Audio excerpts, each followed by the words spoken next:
Right, ఇక betting app వ్యవహారంలో సిట్ని ఏర్పాటు చేస్తూ డీజీపీ జితేందర్ ఆదేశాలు జారీ చేశారు. సిట్ బృందంతో ఎస్పీలు సింధు శర్మ, వెంకటలక్ష్మి, అదనపు ఎస్పీ చంద్రకాంత్, శంకర్లను నియమించారు. ఇక బెట్టింగ్ యాప్స్ వ్యవహారంపై ఇప్పటికే పంజాగుట్ట, మియాపూర్ పోలీస్ స్టేషన్లో పలు కేసులు నమోదయ్యాయి. ఇక 25 మంది సినీ నటులు, యాంకర్స్, యూట్యూబర్లపై ఇక పోలీసులు కేసు నమోదు చేశారు. 3 నెలలు పూర్తి నివేదిక అందించాలని సిట్కు డీజీపీ ఆదేశాలు జారీ చేశారు.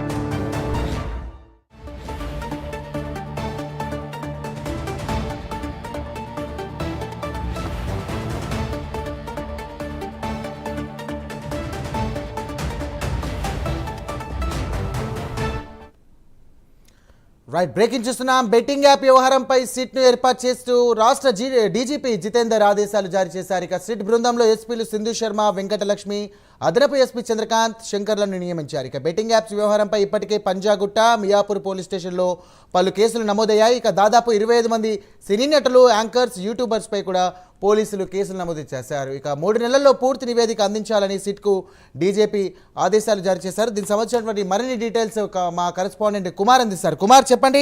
తెలంగాణ మరియు అటు ఆంధ్రప్రదేశ్ రాష్ట్ర వ్యాప్తంగా కూడా సంచలనం రేపినటువంటి ఈ యొక్క బెట్టింగ్ యాప్స్ వ్యవహారంపై కూడా మరో అడుగు ముందుకు జరిగిందని చెప్పేసి అనుకోవచ్చు. సిట్ ఏర్పాటు చేస్తూ రాష్ట్ర డీజీపీ ఆదేశాలు జారీ చేశారు. దీనికి సంబంధించినటువంటి పూర్తి వివరాలు తెలియజేయండి.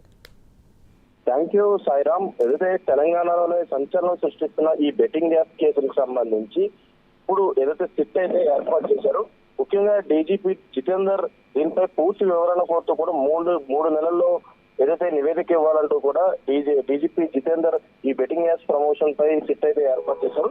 బెట్టింగ్ యాప్స్ వ్యవహారంపై ఏదైతే ఐజీ ఎం రమేష్ నియమించారు. ముఖ్యంగా ఇతను మొత్తం కూడా విచారిస్తారు.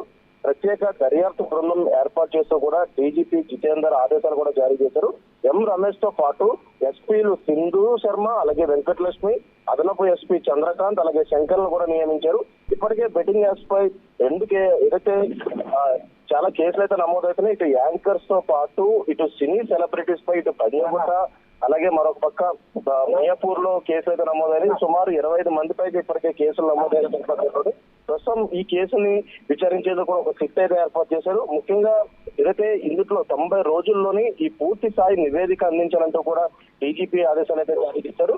ముఖ్యంగా ఏదైతే ఇటు ఇన్స్టాగ్రామ్ లో కావచ్చు, సోషల్ మీడియాలో కావచ్చు, బెట్టింగ్ యాప్స్ ప్రమోషన్ అనేది చాలా కీలకంగా ఉన్నట్లు తెలుస్తుంది. ఈ నేపథ్యంలోనే ఇటు సినీ సెలబ్రిటీస్ ఎవరైతే బెట్టింగ్ యాప్స్ ప్రమోట్ చేశారో వాళ్ళందరిపై ఇప్పటికే కేసులు నమోదని, అలాగే కొంతమంది యూట్యూబర్స్ ని ఇప్పటికే పంజాగుట్ట పోలీసులు విచారించారు. అలాగే మరొక పక్క ఈ కేసుకు సంబంధించి ఎవరైతే దీంట్లో బెట్టింగ్ యాప్స్ ప్రమోషన్స్ చేశారో వాళ్ళే కాకుండా బెట్టింగ్ యాప్స్ నిర్వాహకులపై కూడా ఇప్పటికే కేసులు కూడా నమోదైనవి. సుమారు 19 యాప్స్ పై ఇప్పటికే కేసులు నమోదైనవి. ఈ 19 యాప్స్ సంబంధించి ఈ ఏదైతే దీనికి సంబంధించిన ఓనర్స్ ఎవరైతే ఉన్నారో వాళ్ళపై కూడా ఇప్పటికే కేసులు అయితే నమోదైనవి. ముఖ్యంగా ఏదైతే యువత ఈ బెట్టింగ్ యాప్ ప్రమోషన్ వల్ల తమ జీవితాలు నాశనం చేసుకుంటున్నారంటూ కూడా గతంలో బీసీ సజ్జనార్ ఏదైతే ఒక ట్వీట్ అయితే చేశారో, ఈ ట్వీట్ ఒక పెద్ద దుమారమే రేపింది. ఎప్పుడైతే ఈ ట్వీట్ చేశారో ఇమీడియట్ గా 2 తెలుగు రాష్ట్రాల్లో కూడా ఈ బెట్టింగ్ యాప్స్ ప్రమోషన్ ఎవరెవరైతే చేస్తున్నారో వాళ్ళందరిపై కేసులు నమోదైనవి.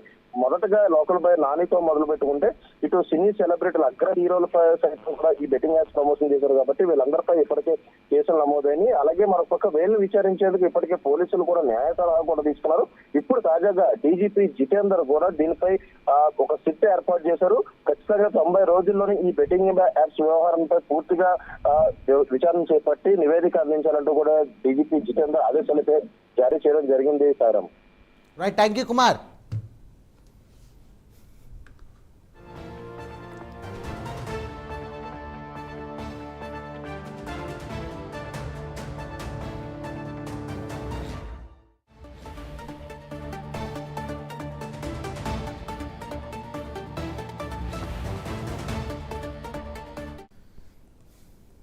ఉమ్మడి